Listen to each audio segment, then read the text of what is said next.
Welcome to the Define You Radio podcast, where class is always in session. Get ready for the life lessons, tips, and stories to help you define your life. And now, your host, the drill sergeant with love, Valencia Griffin Wallace.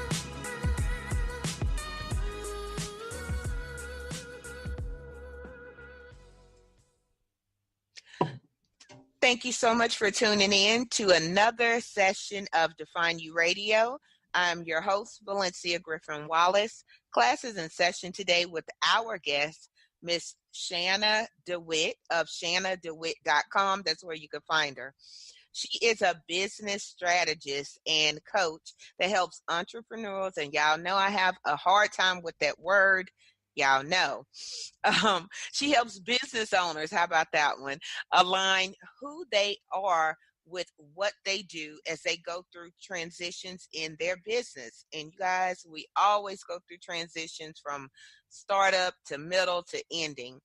Shanna is the host of the Be Heard podcast and the creator of the Up Level Your Design Business course. When she's not working, you can find her planning her next adventure with her family. Y'all know that's like hashtag goals for me, okay?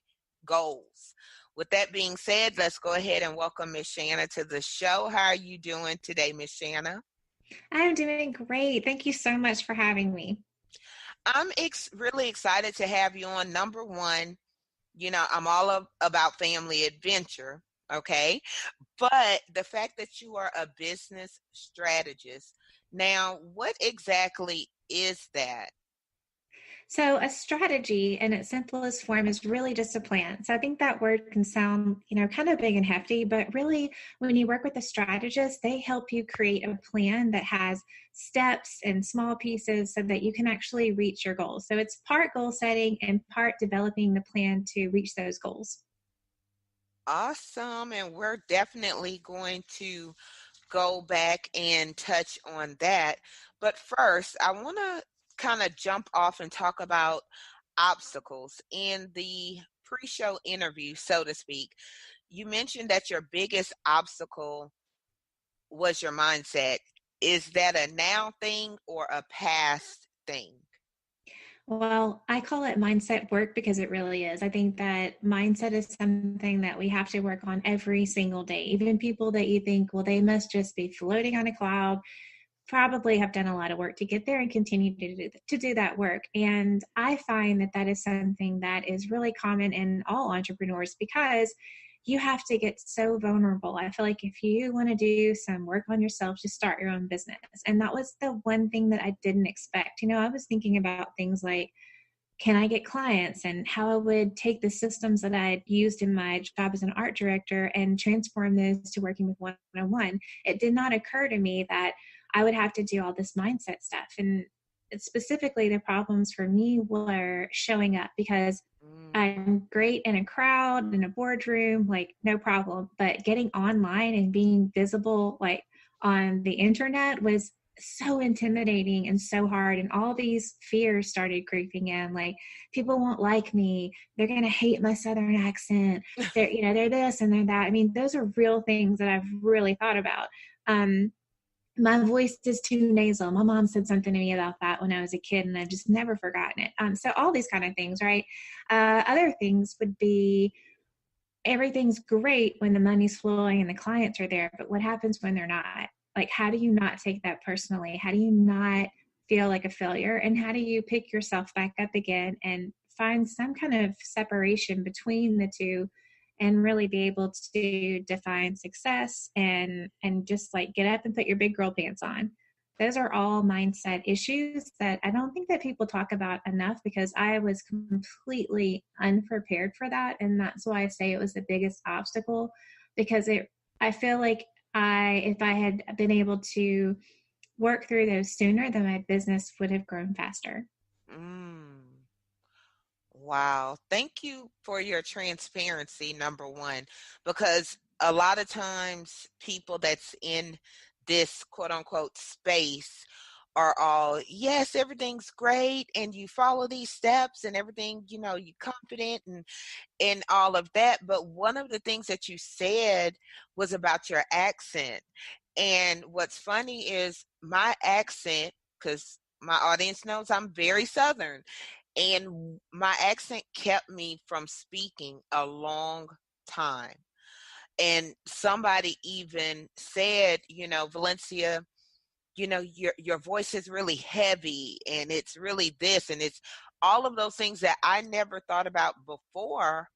I know I have a gumbo of accents from my, travels and stuff when I was younger, but I never had an issue with my voice until it was time to, like, okay, in front of people, are they going to understand what I'm saying? Like, should I try to lighten my voice and talk softer, or whatever? So, and you're the only other person I've heard say that. And I don't know if it's a Southern thing, because, we do talk different. We're not California light. I mean, we have an accent, but every person does. And I have to say, I won't call any names, but I would say that out of all the accents, I don't think the Southern one is the hardest to listen to. I think there are other ones that are worse. I agree 100%, and we won't call anybody out, but a few places, come to mind. I'm sure my audience are going through going through some of the guests that we've had. And yeah, so I understand that 100%. And I think that a lot of times as we get in business, fears or things like that surface that we didn't know was there. To me, you're more conscious of what you do, especially on social media, because there's a lot of, keyboard gangsters, as I like to call them. Everybody has an opinion on what you say, what you're trying to do, different things like that. And you kind of have to constantly put on a thicker skin to remind you that, like, this is really kind of voluntary, you know? Well, okay, so the accent thing, it still kind of bothers me sometimes. Or well, that's not the best way to put it. So I still sometimes worry about what other people think of my accent. Yeah.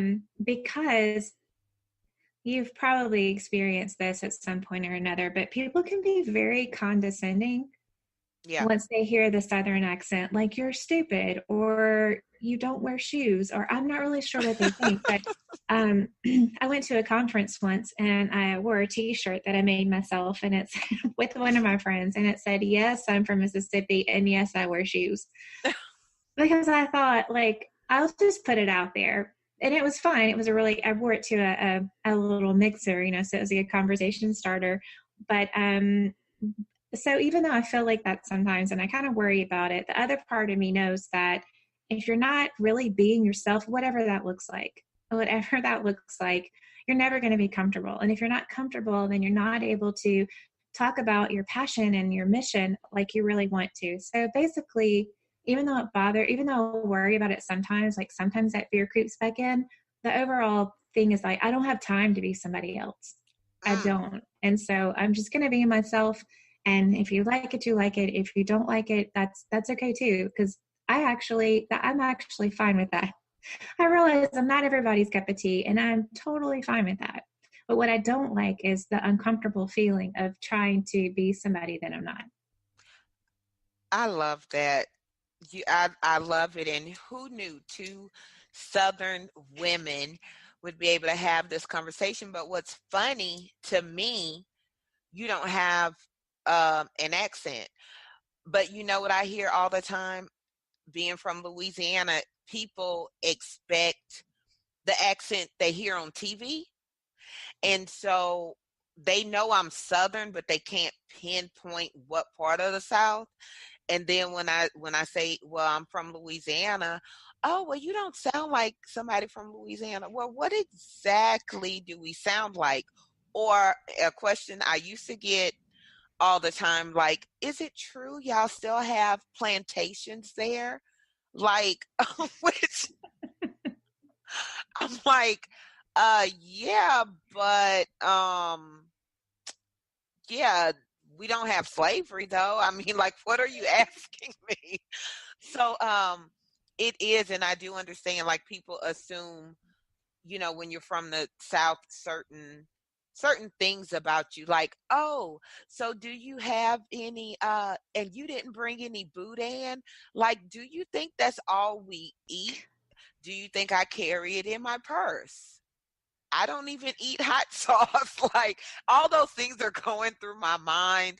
But and recently when I was in Atlanta, somebody actually said that, like, you don't have and you didn't bring any boudin. Like, am I traveling randomly with, like, I don't even eat boudin. So, I love gumbo and, definitely my southern seasonings, but I'm not traveling with boudin, okay? I just thought I'd throw that out there. That was quite interesting. Yeah, for anybody that wants to know, you don't have it. I But I had look, I'm gonna get a shirt that says that. I had made a new friend, and she was from Colorado, and she told her mom, like, I met this girl and she's from the South, she'd never met a Southern person before. And her mom said, oh, I bet she likes collard greens. I thought that was so funny. Oh my gosh. I blame the media. I blame the media that, I do believe, like, the media's portrayal of Southern people definitely doesn't do us any justice. Um, we're not all like, we don't all have gardens and, have hens where we're growing our own eggs, or not growing our own eggs, but it's very interesting. We like, I actually live in a subdivision. Mind you, it's across the street from a sugarcane field, but so that's, boy, I'll tell you, that is a shirt I'm gonna get made, and I'm gonna post that shirt on social media. So back to the business strategist. Who do you think needs one? Like, who needs a business strategist? Is that something everybody needs, or what would you say? Like, who specifically needs a business strategist?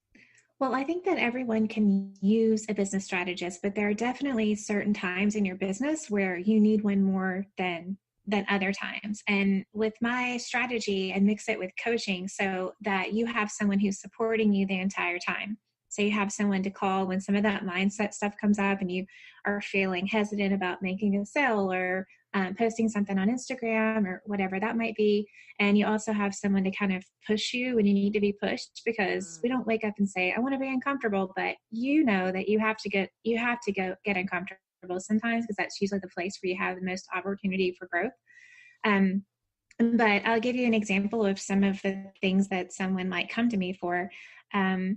If you really want to, let's say, launch some passive income, and so you are really wanting to create a course and launch that, there is at least a 6-month period of things that you have to do before you ever even launch the course.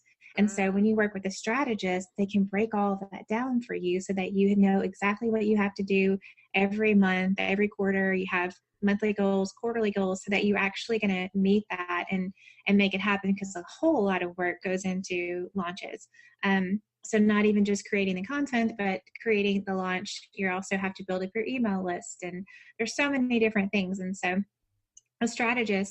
a business strategist will create that plan for you. Another way that I work with people that really helps is if they are wanting to, like you said in the intro, they're wanting to transition their business. So maybe you are a graphic designer, but you want to do something totally different and be a healer. Or maybe you just want to serve a totally different group of people, or serve them in a different way. Then you also don't want to lose all of the momentum that you've got. You don't want to lose all of the clients and followers that you already have. And so a strategist will help you reposition your content and your message and shift your business. So if you want to think about it like a ball of clay, and we're going to mold it into something else, so we're not going to throw the clay out. And I just break that down into steps. So basically, I make things easy for you. You don't have to worry. You don't have to read 1,000 blog posts, or just worry, or spend months writing copy on your website to turn around and do it again. So I help people establish a really good foundation and then a strategy that matches it. I'm so glad you touched on that as far as transitioning in business, because I think a lot of times, and I know me personally, um, I currently serve women, and that has changed as far as like my message to them, but I'm also a child advocate. And that's, like that is my passion. So in the process of looking for more ways to serve children, children that's in the system and things like that, it's like, do I need to start a whole other brand? Like how, so that's something like I'm currently in my mind, because I've built, my brand this way, serving this audience in this way. But, my heart is definitely always have been for serving children. So would that be um, a transition? Would it be like nobody wants to create two separate brands? Like that doesn't make sense. Yeah, I mean, sometimes a sister brand is necessary, but Mm, most of the time it's not. And what you're talking about is super, super common because we're creatives, we're multi-passionate. right. And these particular questions don't exactly apply to you, but usually I ask people a series of questions like, if they come to me and they say, I'm a photographer, but I also have gotten training to be a life coach. And then I also like to do these digital products, or that's something different. Um, I ask them, what is the thing that you want to be known for? Mm, Because that can really help you change around your thinking so that you're really focused on the way that you really want to show up and serve. Because sometimes the other things that you're passionate about are part of your tools. They are part of your brand story that really separates you from other people because it shows how you do things differently. It's mm, not always the thing that you outright make your money on. gotcha. Um, so, like in that example with the photographer, a life coach kind of thing, she could be a life coach specifically for photographers. And then Mm, that would make sense in her business building projects and things like that she has. Um, but for you, yours would be a little bit different, where I would say if you think about what you really want to do and how you really want to serve, you'll see that the speaking that you do, the books that you're writing, and this passion to find new ways to be able to help children is really all the same thing, mm, because the interesting. root of it is the same. It comes from the same value, it comes from the same mission. It's just that you're executing it in these different ways, but the root is the same. Love that.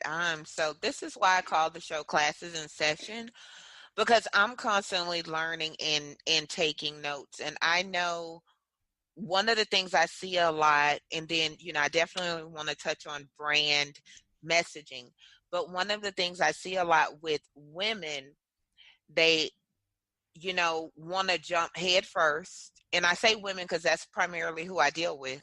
They want to jump head first into, this is my horror story of life and I want to help women. But I'm like, if you want to help women, how did you get over the horror story versus focusing on the horror story? You know what I'm saying? Because I see that a lot. I see that a lot. So I guess that kind of goes into talking about brand messaging. Well, I'll touch on a little bit of what you just said. Okay. I think that it's really important for us to tell our stories, Yeah. but there's a timing to it, because you can't inspire people, you can't teach people, you can't encourage people until you've gone through it.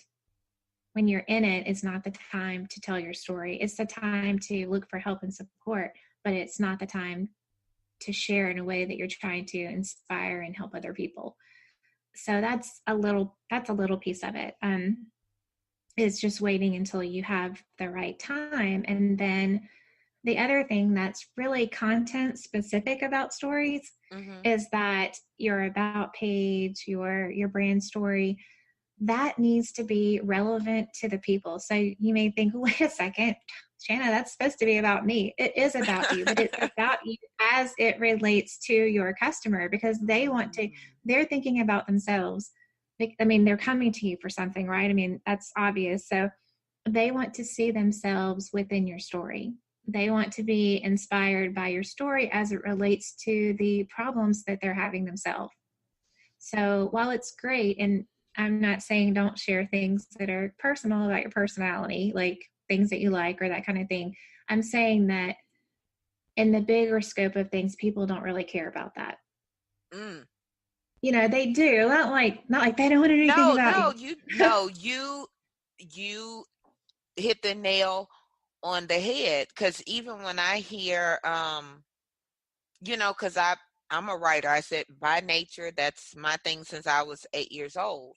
And so now I get people that come to me wanting advice or help writing, publishing, whatever. And one of the things that I find is that, how did you get past whatever? Like, you see people put a lot, I don't look like what I've been through. And that other side of me, that southern part of me, that's like, I say, we're born nice, nasty, kind of like dear heart or something like that. So, like, okay, so we know what you went through, but how did you get out? Like, what's the hero part of the story? Or is it still the victim part? Because if it's the victim part, it's going to limit you in what you do. If you understand what I'm saying with that? Yeah, I mean, people can get behind, get invested in, get inspired by transformation, whether it's a sales page Yes. or your brand story, your about page. That's what people love, is that transformation. And so just to kind of expand on that within your content, the importance of having your brand story is because you're going to use that to position yourself as an expert and as a person that relates. So I say that you want to find the common thread between who you are and what you do, because that's the way that you mix personal with business, show your personality, show your unique voice, but it's how you're going to position yourself as this expert. And so you really want to think about that in every post that you make and the services that you provide and the way that you talk about your business. It should all be very consistent. Not that you're having to like constantly tell your story, especially if it's kind of like a longer and more personal thing. Right. But what is your point of view? Like, what is your stance? What is your overall lesson that you learned from all of this that you are infiltrating into all of the ways that you communicate with other people? Excuse me, as far as your business goes. It's like, what's the point? Yes. What's the Shanna point? just said it nice. But y'all know I just say it. Like, what's the point, lady? Get to the point, dude, Excuse me. What is the difference between brand story, because you said that a few times, and brand messaging? So a brand story is your foundational story.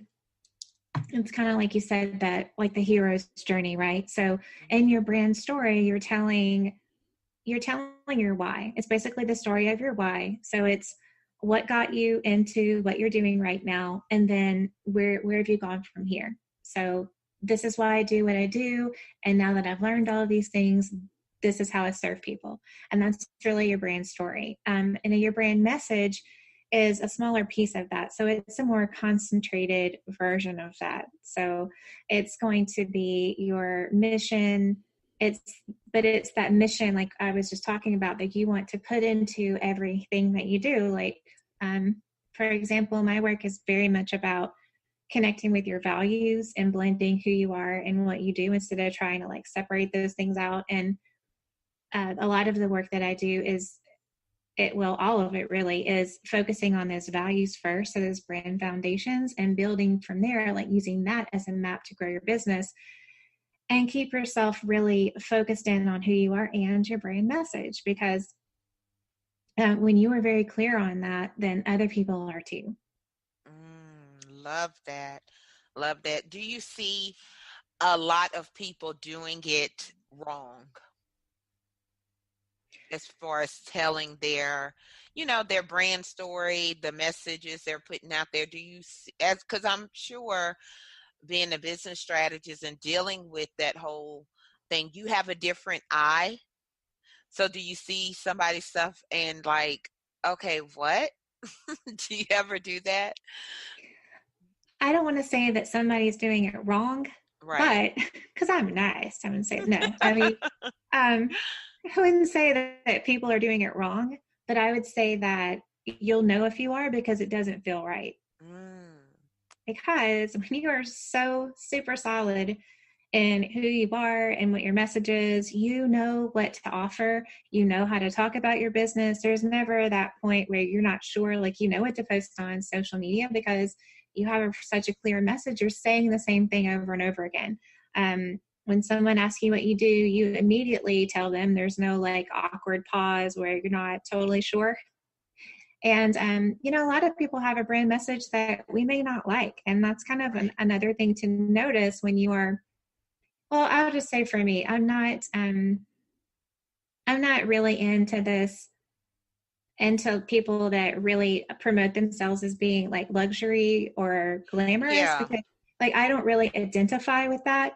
Yeah. I identify with people that are more in line with the things that I value. And so not that there's anything wrong with being glamorous and luxurious because there's lots of people that seek that out, but I'm just saying like you see that in the visual representation of their brand. You see that in the words that they use within their content. You see that within the services that they offer of whatever that is, whether it's something that's very like warm and fuzzy and nurturing, or whether it's something that's like, focusing on glamour and luxury and very high end or whatever. So there's not a wrong or right, but being really specific is going to attract the kind of customers that you want. So you don't want to attract people that are not your ideal where you're Right. trying to change yourself to serve them. So if you have people that are calling you or contacting you in some way and you know that they're not the right kind of clients, that's a for sure sign that your brand messaging is off. Mm. I love everything about what you just said. I love everything about what you just said because like I look at the adventures and I love that you included that with your family and I like I said I'll go back and say this, I don't know if it's a southern thing. Okay, my New York family and friends and don't email me or anything of that, but people that know me and people that pay attention to um who Valencia is as a person knows I'm all about my family. That includes my little psycho dogs. And because this is my happy place. This is who Valencia is and what she values is I value my family and that quality time with them. And in a very simple life with them. Like, staying at home and those things, or playing games or something like that, like not us taking luxury trips wherever. Cause I'm like, I don't have time to wear heels all that time. Like I'm not built for that. So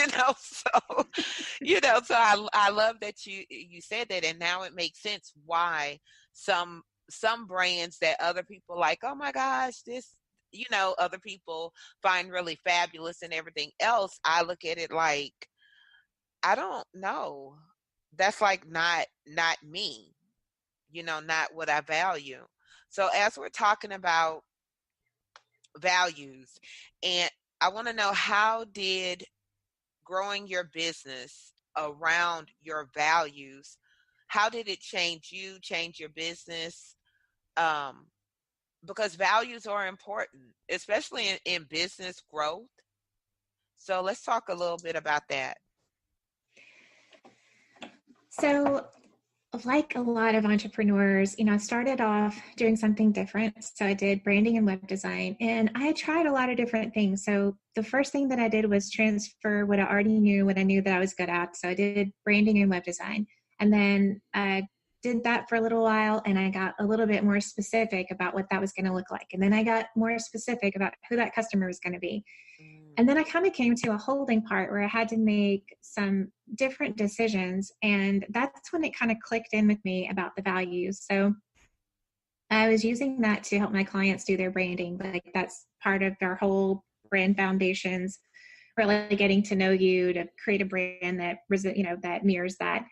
And then it's kind of like all clicked in that the same thing applies to everything else, right? So at the time I had a brand new baby. And so that was really important. I mean, the whole reason why I started my business was to spend time with my family. And that had really changed with the new baby in the house as far as like how much time I had to spend doing projects and things like that. And so I shifted my business model to offer different services that would reflect the new time constraints so that I could work and still have time with my family. And then I used the same model, the same values with the wording to then take that farther and make sure that all of my content was reflective of that.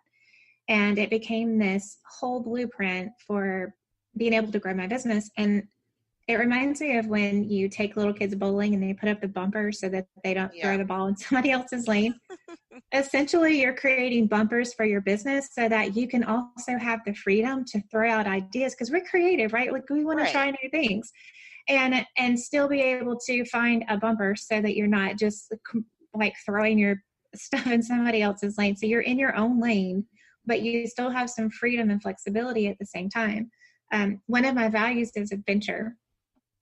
And the way that plays out in life is lots of different things. We have real adventures, and we like to be outside and go do things on the weekends. And we're much more about having experiences rather than like buying gifts. We usually would just go do something instead. Mm-hmm.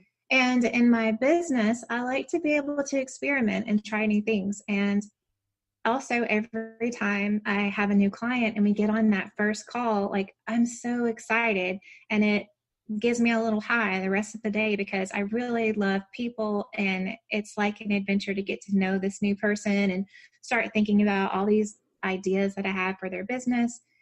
And I hope that's a good explanation of sort of how that works and how you can kind of think about your business differently, because when I say values, it's not like, okay, well, I'm a good person. It's really kind of digging in deeper so that you can see that things that are important to you in your life are also important to you in your business. And when you operate from that way of this continuity, it just gives you a different outlook and different ideas about how to scale from that place.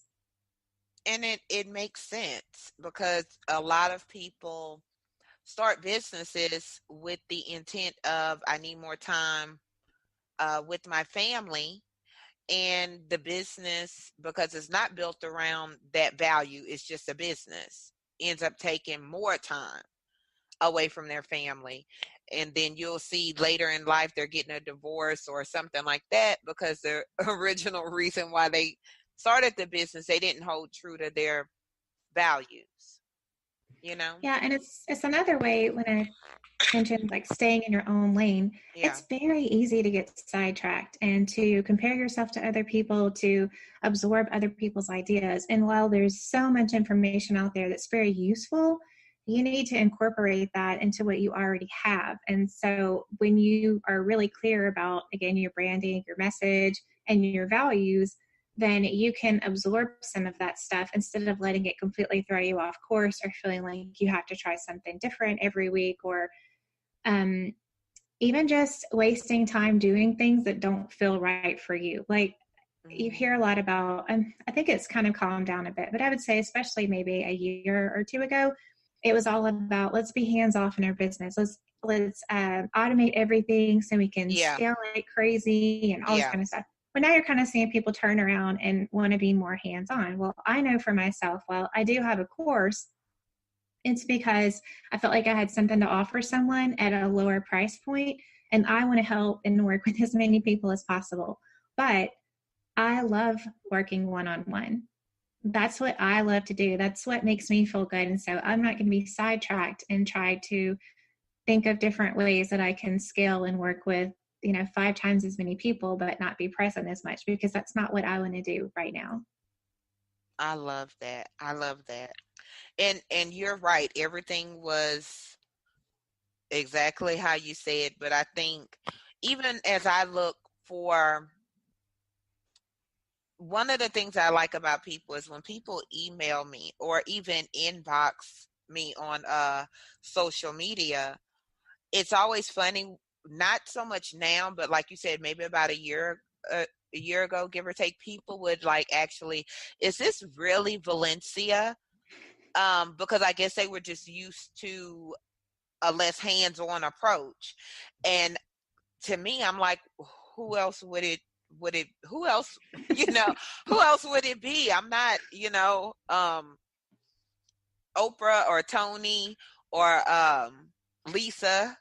And so I think that's very interesting that people are getting more hands-on, hopefully, because it to me, it's like, if I'm spending money with you, honestly, then I'm invested in who you are, because a lot of people offer the same or very similar things, to where you could just, okay, I could do this because they offer that, and then it's kind of like a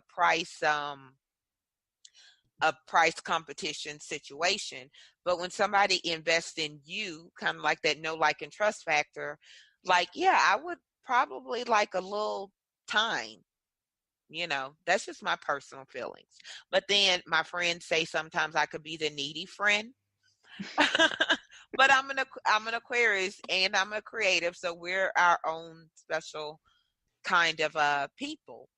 And you mentioned that, I love the term that you use, creative, because a lot of people don't understand that. And you also mentioned that you had an arts background, you work with the arts or something. Yes, I went to Memphis College of Art and University of Memphis, and then worked as an art director and a user interface designer. Love it. I am.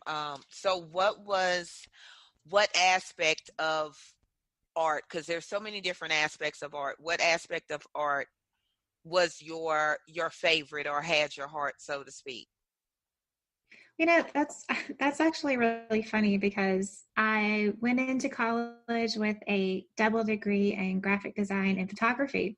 Mm, But I liked graphic design for the organizational part of it. I liked the problem solving aspect of it, but okay. I never felt super passionate about the actual designing. And I thought, well, I think I'll be a really great art director, but maybe not as good of a designer. Or I just felt like I had to work really hard for it. But photography came easy, and I really loved that.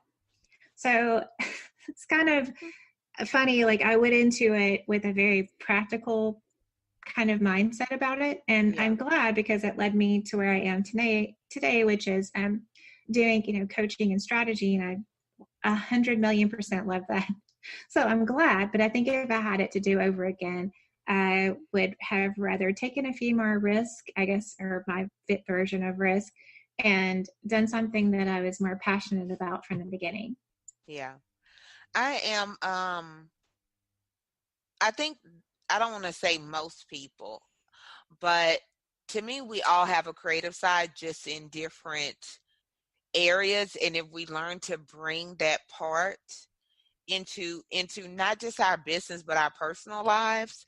And my art, like, I was hands on with the art, so I did a lot of drawing, a lot of pointillism, a lot of different mediums that way. And that also translated into writing, so I've always been good with that aspect of it.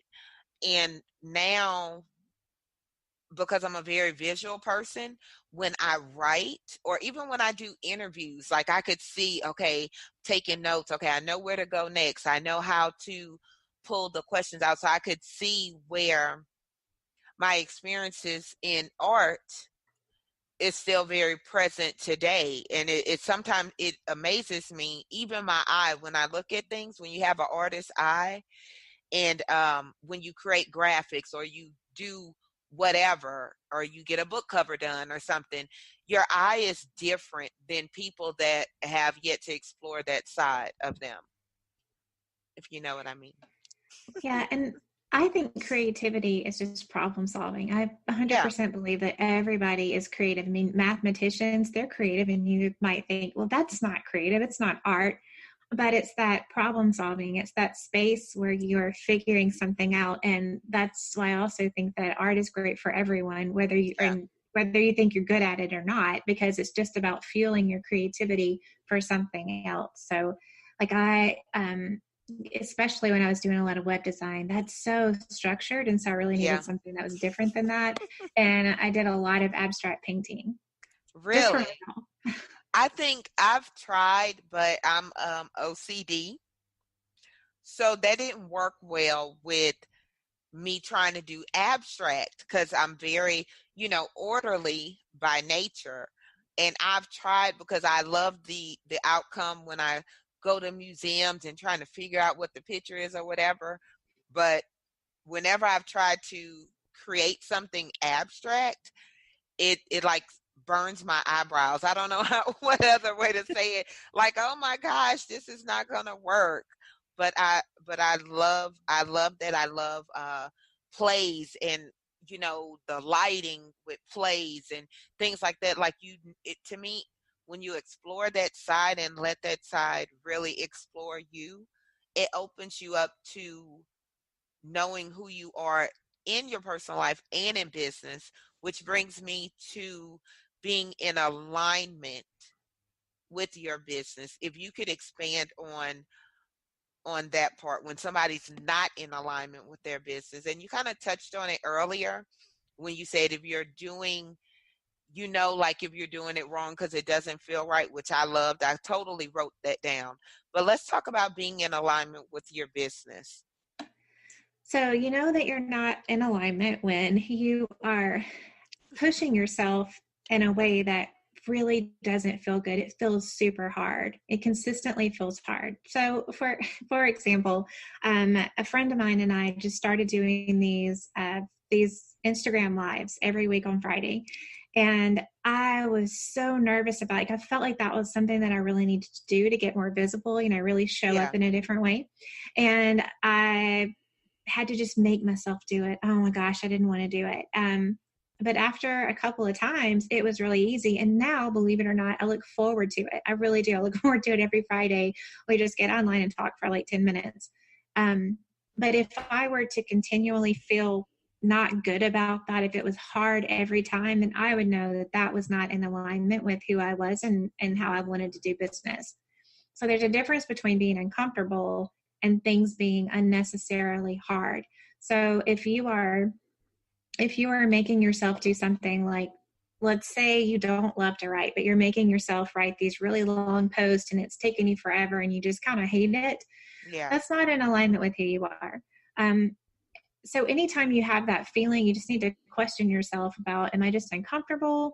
Or is this something that's really not for me? It can be the kind of clients you're serving. If you are constantly talking to them about one particular thing and you think, I felt like I don't ever want to talk about this again, but you're afraid that you won't have any more clients, you Right. know that something's just not right. It's like your passion's just not there that anymore. And you hear a lot of times about people who have even successful programs, maybe a mastermind or some kind of group or something like that.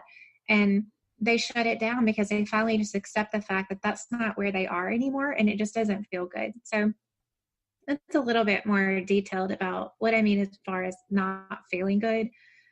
I know it's a feeling thing, but it is, and we've all had a feeling about Yeah. something like that before. I felt that way about web design and branding. It wasn't like I hated it.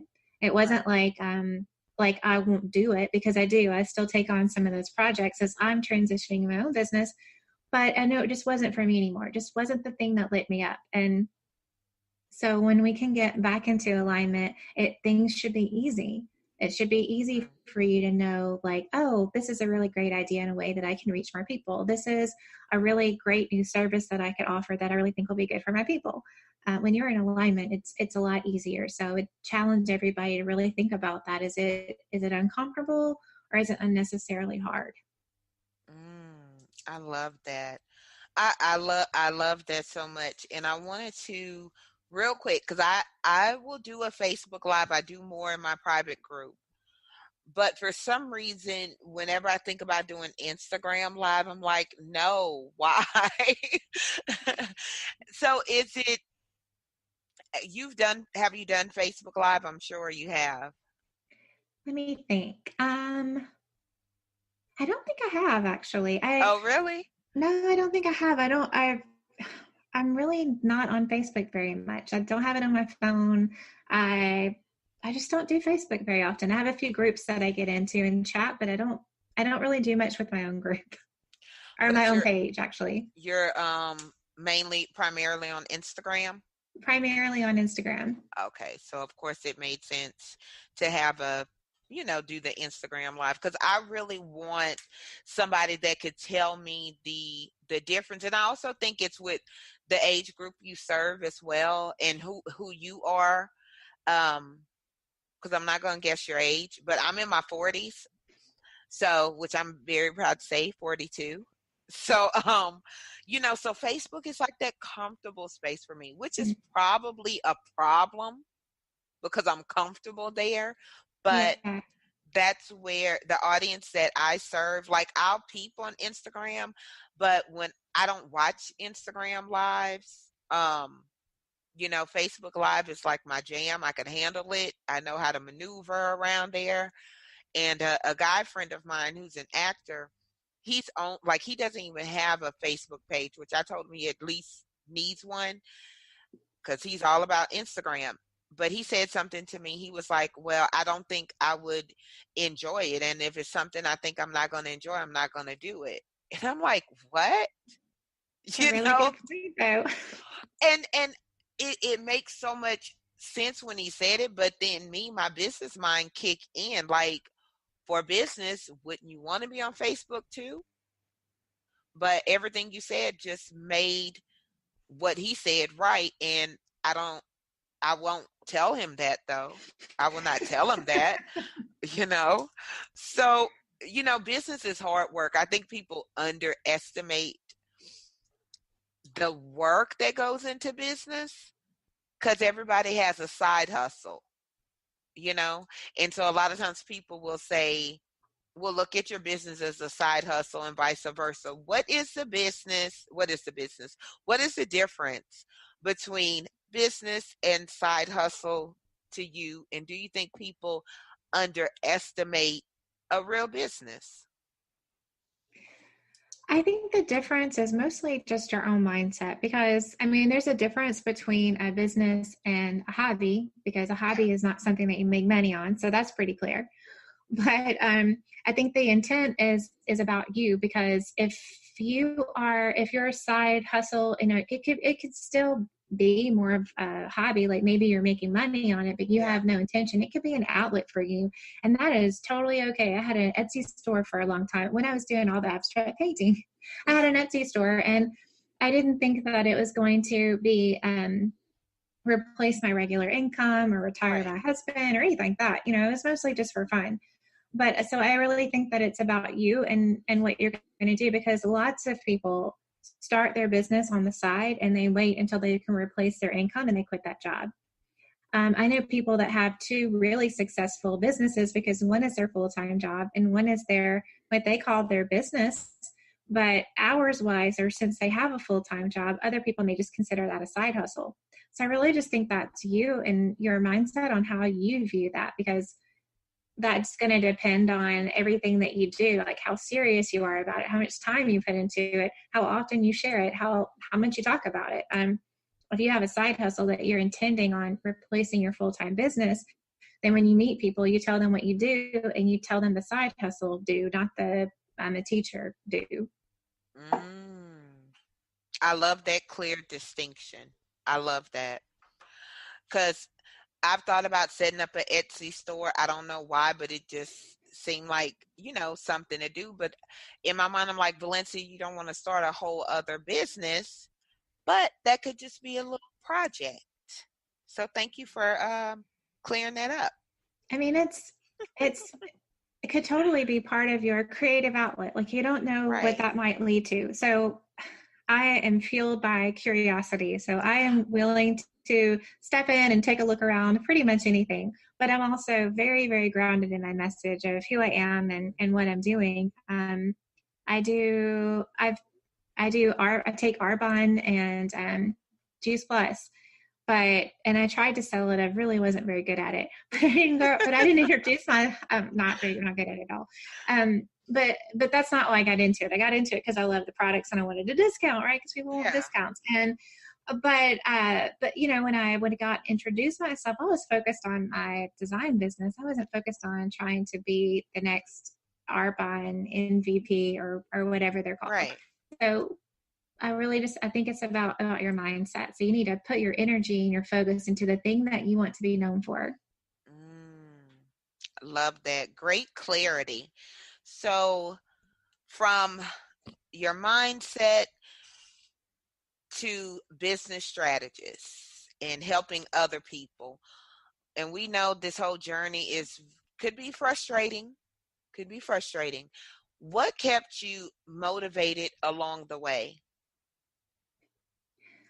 My motivation was definitely my family, because when I was working as an art director, I was so rushed all the time. I felt like every night I just said, hurry up, hurry up, hurry up to my little one 1,000 times. And I hated it. And I just thought, life is not supposed to be like this. It's just not supposed to be this way. And I mean, there were times where I thought about going back to a regular job, and actually went into a big agency because that had been my dream before, was big agencies. And I went in and talked to them. And the minute I walked in the door and saw everybody at their desk, I physically felt ill. And I thought, okay, this is serious. This is the real deal. I'm not just freelancing anymore. I own a business and I'm going to make this happen. And that was really a huge turning point for me. I took mindset. I took myself seriously. It wasn't a in between thing until I did something else. It was like, oh no, there's no going back now. This has got to work. There is no fallback plan here. Is that where, at that point, is that where you saw the shift in your business, so to speak, when you was like, going back to this is no longer an option? Is that where you saw the shift in your business? Oh, definitely. I mean, my energy was totally different after that. I was going to figure it out and make sure, that just with that little piece in the back of my mind, like, well, I can always go get another job. The level of commitment wasn't there, but not in the work that I did with my clients, but in myself. Yeah. And that's everything. If you don't believe that you can do it, nobody else is going to believe it for you. You have just hit, I know, like, truly, class is in session, and this is truly what people need to look at and listen to the whole interview, definitely more than once. Go back and take your notes, because this is like that one class that determines whether you graduate. Okay, that's the only way I could, like, this is the graduate level of Define You Radio, because I want people to learn to take their passions and go hard, like, know that there is no plan B, and get in alignment. That's my 5 cents. So what one tip, if nobody catches anything else you said, what one tip would you like to leave the audience with today? My one tip would be that if your business is something that you really want to do, then do whatever it takes to make sure that every day you are showing up and 100% believing that you are the best, whatever it is that you do. Because when it comes to faith, you either believe that you are, or you're acting like you don't. And it's up to you to be all in. So if it's black, even if it's hard, if it's black and white there, and you have to believe that you're 100% the best or you're not, I think that all of us are going to choose to believe that we are. So believe that you are every day, and show up and be yourself. I love that. I always say faith makes things possible, not easy, but you still got to have faith. Totally true. How can the audience get in touch with you? Well, you can find me at shannadewitt.com, or you can find me on Instagram at Shanna_Dewitt. And I'd love for you guys to tune into the Be Heard podcast. And if they go to your website, they could find that information as well for the podcast? You can find everything there. And if any of you would like to have some help defining your values, you can go to shannadewitt.com/free call and sign up for a free call with me. Yay. Y'all definitely take advantage of that while she has time. Okay. She's on to her next adventure. You never know where I'm going to show up. Right. You never know. So definitely take advantage of that. It has been a great interview, Shanna, from one Southern Belle to another. You're awesome. Okay. Well, thank you. I've loved talking to you and getting to know you and our Southern accents that we're very proud of. I know. People, look, you guys come to the South. It's a reason we're here. So with that being said, Queens, pens and papers down, class is officially over. Make sure you connect with Miss Shanna at shannadewitt.com. Until next time, remember your past doesn't define you. It gives you definition. And what you do with that is up to you. Thank you.